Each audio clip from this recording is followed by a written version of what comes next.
జీవితంలో కొన్నిసార్లు మనమందరం ఒకే చోట ఆగిపోయినట్లనిపిస్తుంది కదా. ముందుకు సాగలేక చాలా ఒత్తిడికి గురైనట్లు ఆ సమయంలో ఏం చెయ్యాలో కూడా అర్థం కాదు. అయితే ఈరోజు మనం పరిశీలిస్తున్న మూలాలు ఈ పరిస్థితిని మార్చడానికి ఒక ఆశ్చర్యకరమైన శక్తివంతమైన సాధనాన్ని సూచిస్తున్నాయి. అదే కృతజ్ఞత. అవును. ఈరోజు మనం రోండా బర్న్ యొక్క ద మ్యాజిక్ అనే పుస్తకం నుండి వచ్చిన భావనలను చర్చిస్తున్నాము. ఓ, ది సీక్రెట్ రాసిన రచయితే కదా. ఆవిడే. ఈ మూలాల ప్రకారం కృతజ్ఞత అనేది కేవలం ఒక మంచి మాట కాదు, లేదా ఒక అలవాటు మాత్రమే కాదు. అది మన ఆలోచనా విధానాన్ని, మన శక్తిని, చివరికి మన వాస్తవికతను కూడా మార్చగల ఒక చురుకైన ప్రక్రియ. అయితే కృతజ్ఞత మన జీవితాన్ని మారుస్తుందనే మాట చాలాసార్లు విన్నాం. కాని ఈ మూలాల్లో ఉన్న ప్రత్యేకత ఏంటి? సరే, దీని లోతుల్లోకి వెళ్ళి చూద్దాం.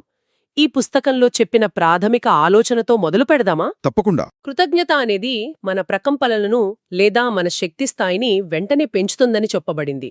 ఈ ప్రకంపనలు అనే పదం అంటే ఇది వినడానికి కొంచెం ఆధ్యాత్మికంగా అనిపిస్తుంది. దీన్ని మనం మనస్తత్వశాస్త్రం ప్రకారం ఎలా అర్థం చేసుకోవాలి? ఖచ్చితంగా. అది అర్థం చేసుకోవడానికి సరైన మార్గం ఈ ప్రకంపనలు లేదా పౌనఃపున్యం అనే పదాలను ఒక రూపకంలా చూడొచ్చు. అంటే మన మానసిక స్థితిని కొలిచే ఒక మీటర్ లాంటిది. మనం నిరాశగా, కోపంగా ఉన్నప్పుడు మన ఫ్రీక్వెన్సీ తక్కువగా ఉంటుంది. అదే మనం సంతోషంగా, ప్రేమగా ఉన్నప్పుడు? అవును, అప్పుడు మన ఫ్రీక్వెన్సీ ఉన్నత స్థాయిలో ఉంటుంది. ఇక్కడ ఆసక్తికరమైన విషయం ఏంటంటే, ఈ మూలాలు దీన్ని కేవలం ఆధ్యాత్మిక భావనగా చూడట్లేదు. దీన్ని మన మెదడు పనితీరుతో ముడిపెట్టాయి. మనం నిజంగా మనస్ఫూర్తిగా కృతజ్ఞతను అనుభూతి చెందినప్పుడు మన మెదడు డోపమైన్ను విడుదల చేస్తుంది. డోపమైన్ అంటే మనకు ఆనందాన్ని, ప్రేరణను కలిగించే రసాయనం కదా? అవును, సరిగ్గా అదే. ఈ డోపమైన్ విడుదల అవడమనేది చాలా కీలకం. ఇది మన మెదడుకొక రివార్డ్ లాంటిది. కృతజ్ఞత చూపినప్పుడు మనకు ఆనందం కలుగుతుంది కాబట్టి మన మెదడు దాన్ని మళ్ళీ మళ్ళీ చెయ్యమని ప్రోత్సహిస్తుంది. అంటే ఒక పాజిటివ్ ఫీడ్బ్యాక్ లూప్ లాంటిది. ఖచ్చితంగా. ఈ ప్రక్రియ మన సబ్కాన్షియస్ మనస్సు అంటే మన అంతర్చేతనలో ఒక బలమైన ముద్ర వేస్తుంది. అంతర్చేతన అంటే ఒక తోటలాంటిదా? మనం ఏ విత్తనాలు వేస్తే అవే మొలకెత్తుతాయి అన్నట్టు. మీరు చెప్పింది చాలా సరైన పోలిక. అయితే ఈ పాజిటివ్ విత్తనాలను రోజూ క్రమం తప్పకుండా ఎలా నాటాలి? దీనికి ఈ మూలాల్లో ఏమైనా సులభమైన పద్ధతులు చెప్పారా? అదే నా తర్వాతి ప్రశ్న. ఖచ్చితంగా ఉన్నాయి. రచయిత చెప్పేదేమిటంటే, సబ్కాన్షియస్ మనస్సును మార్చడానికి పునరావృత్తి అంటే రిపిటిషన్ చాలా ముఖ్యం. అందుకే కొన్ని రోజువారీ అభ్యాసాలను సూచించారు. అందులో మొదటిది ప్రతిరోజూ ఉదయం ఒక కృతజ్ఞతా జాబితా రాయడం. ఓకే, మనం కృతజ్ఞతగా ఉన్న 10 విషయాలు రాయాలి, అంతేనా? రాయాలి. కానీ అక్కడితో ఆగదు. ప్రతిదానికి 3 సార్లు ధన్యవాదాలు, ధన్యవాదాలు, ధన్యవాదాలు అని చెప్పాలి. ఆ ఆలోచన ఆసక్తికరంగా ఉంది. కాని రోజూ 10 విషయాలు రాయడం అనేది కొంతమందికి భారంగా అనిపించవచ్చు కదా. కొన్ని రోజుల తర్వాత ఇది కూడా ఒక యాంత్రికమైన పనిగా మారే ప్రమాదముంది. చాలా మంచి ప్రశ్న. ఇక్కడే రచయిత ఒక ముఖ్యమైన విషయాన్ని నొక్కి చెప్పారు. కేవలం యాంత్రికంగా జాబితా రాయడం వల్ల ప్రయోజనం సున్నా. అసలైన శక్తి అది భావోద్వేగంలోనే ఉంది. భావోద్వేగంలోనా? అవును. ప్రతి ధన్యవాదాలు చెప్పేటప్పుడు దాని వెనుకున్న కారణాన్ని, ఆ ఫీలింగ్ని బలంగా అనుభూతి చెందాలి. ఉదాహరణకు, నా కుటుంబానికి ధన్యవాదాలు అని రాసినప్పుడు యాంత్రికంగా కాకుండా వాళ్లతో గడిపిన ఒక సంతోషకరమైన క్షణాన్ని గుర్తు చేసుకోవాలి. ఆ ప్రేమను, ఆనందాన్ని మనసులో నింపుకోవాలి. ఆ భావోద్వేగమే మీ సబ్కాన్షియస్ మనసుతో మాట్లాడే భాష. అంటే రోజును ఒక శక్తివంతమైన పాజిటివ్ మానసిక స్థితితో ప్రారంభించడమన్నమాట. ఇది ఆ రోజు మొత్తం మన దృక్పథాన్ని మారుస్తుంది. సరిగ్గా.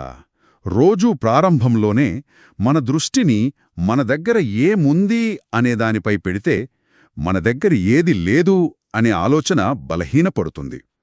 ఇక రోజును ముగించడానికి కూడా ఒక అందమైన పద్ధతి ఉంది. దాని పేరు మ్యాజిక్ రాక్. Magic rock? అబ్బా, వినడానికే చాలా ఆసక్తిగా ఉంది. ఏమిటది? ఇది చాలా సులభమైన పద్ధతి. మీ చేతిలో ఈమిడే ఒక చిన్న నునుపైన రాయిని ఎంచుకోవాలి.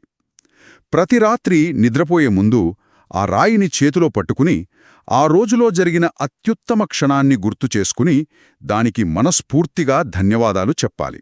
ఒక రాయి? నిజం చెప్పాలంటే నేను మొదటిసారి దీని గురించి చదివినప్పుడు చాలా సిల్లీగా అనిపించింది. ఒక రాయి నా జీవితాన్ని ఎలా మారుస్తుంది అనుకున్నాను. నాక్కూడా అదే అనిపిస్తోంది. కానీ ఒక వారం పాటు ప్రయత్నించాక ఒక విషయం గమనించాను. రాత్రికి గుర్తు చేసుకోవడానికి ఆ ఒక మంచి విషయం కోసం నేను పగలంతా వెతకడం మొదలుపెట్టాను. నా ప్రమేయం లేకుండానే నా మెదడు పాజిటివ్ విషయాలపై ఫోకస్ చేయడం నేర్చుకుంది. ఓ అలాగా. అప్పుడు అర్థమైంది, ఆ రాయిలో కాదు, ఆ అన్వేషణలో, ఆ దృష్టిని మార్చడంలోనే అసలైన మ్యాజిక్ ఉందని. మనం నిద్రలోకి జారుకునే ముందు మన చివరి ఆలోచన ఏదైతే ఉంటుందో అది మన సబ్కాన్షియస్ మనసుపై చాలా లోతైన ప్రభావాన్ని చూపుతుంది. ఇది నిజంగా అద్భుతమైన ఆలోచన. అంటే ఉదయం జాబితా, రాత్రి ఈ రాయి మన మనసుకు పాజిటివ్ డోస్ ఇవ్వడం లాంటివి. సరే, ఇప్పుడు మన జీవితంలోని పెద్ద సమస్యల వైపు వెళ్దాం. చాలామంది ఎదుర్కొనే పెద్ద సమస్య డబ్బు. డబ్బు గురించి మనం ఫిర్యాదు చేసే ప్రతిసారీ మనమే మన ఆర్థిక అవకాశాలను దూరం చేసుకుంటున్నామని ఈ మూలాలు అంటున్నాయి. ఇది కాస్త అవును. డబ్బు గురించి మన సమాజంలో చాలా ప్రతికూల నమ్మకాలున్నాయి కదా. డబ్బు చెడ్డది, డబ్బు సంపాదించడం కష్టం లాంటివి. ఈ మూలాల ప్రకారం డబ్బు అనేది కేవలం ఒక శక్తి. మనం దాని గురించి ఎలా భావిస్తే అది మన జీవితంలో అలాగే ప్రవర్తిస్తుంది. అంటే మనం డబ్బు లేదని, ఖర్చులు ఎక్కువని నిరంతరం ఫిర్యాదు చేస్తుంటే మనం కొరత అనే ఫ్రీక్వెన్సీలో ఉన్నాం. అప్పుడు విశ్వం మనకు మరింత కొరతనే ఇస్తుంది. ఈ ఆలోచన బాగుంది. కాని చేతిలో బిల్లులు కట్టడానికి కూడా డబ్బు లేనప్పుడు కృతజ్ఞతగా ఉండటం ఒక రకమైన ఆత్మవంచన అనిపించదా? ఇది చాలా ముఖ్యమైన ప్రశ్న. ఇక్కడ కృతజ్ఞతగా ఉండటమంటే మన దగ్గర కోట్లున్నాయని నమ్మించడం కాదు. ఇది దృష్టిని మార్చడం గురించి. ఉదాహరణకు, మీరొక కరెంట్ బిల్లు చెల్లించాలి. అయ్యో, 1000 రూపాయలు పోతున్నాయని బాధపడటానికి బదులుగా ఆ బిల్లు వెనుకున్న సేవకు కృతజ్ఞత చెప్పాలి. సేవకా? అవును. గత నెల మొత్తం నాకు వెలుగునిచ్చిన విద్యుచ్ఛక్తికి, ఆ సేవను పొందటానికి నా దగ్గర డబ్బున్నందుకు ధన్యవాదాలు అని అనుకోవాలి. ఇది డబ్బు వెళ్ళిపోవడం అనే భావన నుండి డబ్బు ప్రవహించడం అనే భావన వైపు మన దృష్టిని మారుస్తుంది. అంటే డబ్బును ఒక శత్రువులా కాకుండా మన జీవితాన్ని సులభతరం చేసే ఒక సాధనంగా చూడటం. ఇది ఆలోచించే విధానంలో ఒక పెద్ద మార్పు. ఇక సంబంధాల విషయానికొస్తే ఇదింకాస్త సున్నితమైన అంశం. కొన్నిసార్లు అవతలి వ్యక్తి మారనప్పుడు మనం ఒక్కరం కృతజ్ఞతగా ఉంటే ఏం లాభం? నిజమే. కానీ ఈ పుస్తకంలోని సూత్రం ప్రకారం మనం ఇతరులను మార్చలేం. మనం మార్చగలది మనల్ని, మన శక్తిని మాత్రమే. ఒక వ్యక్తిపై మనం కోపంగా ఉన్నప్పుడు మనం వారి వైపు నెగటివ్ శక్తిని పంపుతున్నాం.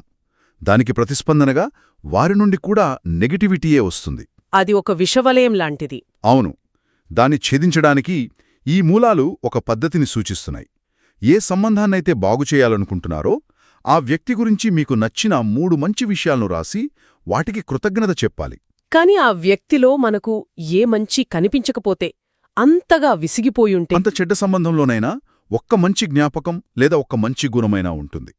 బహుశా వారు మొదట్లో ఎలా ఉండేవారు, ఆ ఒక్కదాన్ని పట్టుకుని ప్రారంభించాలి. దీని వెనక ఉన్న సూత్రం చాలా శక్తివంతమైనది.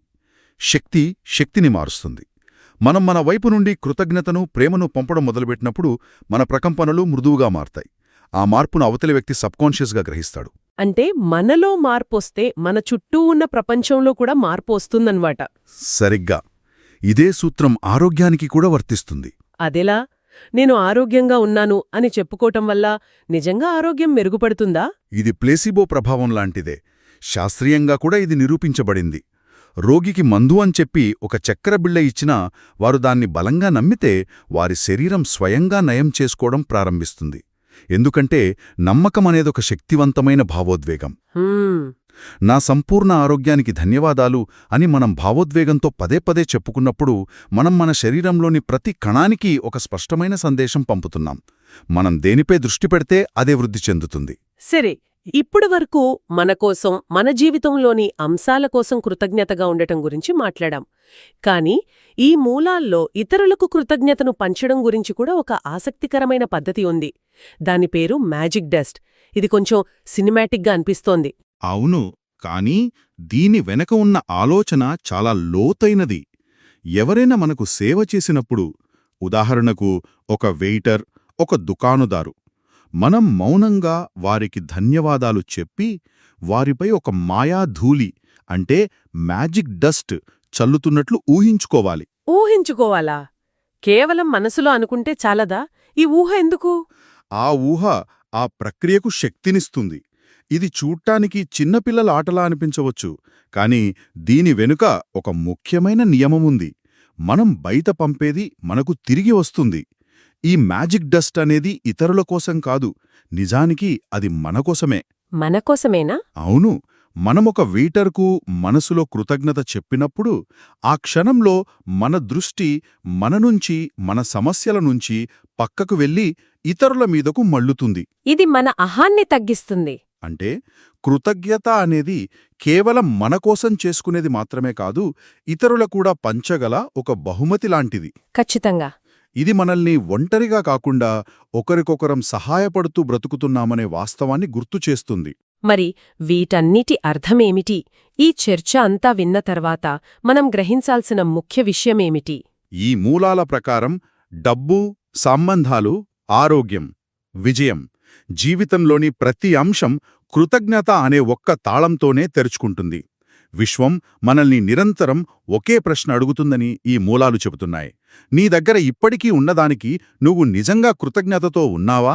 మన సమాధానం అవును అయితే సమృద్ధికి, ఆనందానికి తలుపులు తెరుచుకుంటాయి. అదే కాదు అయితే, అంటే మనం ఫిర్యాదులతో ఉంటే ఆ తలుపులు మూసుకునే ఉంటాయి. ఈ అభ్యాసాలు కేవలం వ్యాయామాలు కావు, అవి ఒక సంపూర్ణ పరివర్తనకు మార్గం. అవును, ఇదొక జీవన విధానం. ప్రతిరోజూ కృతజ్ఞతను అభ్యసించడం ద్వారా మన మానసిక స్థితి ఉన్నత స్థాయిలో ఉంటుంది.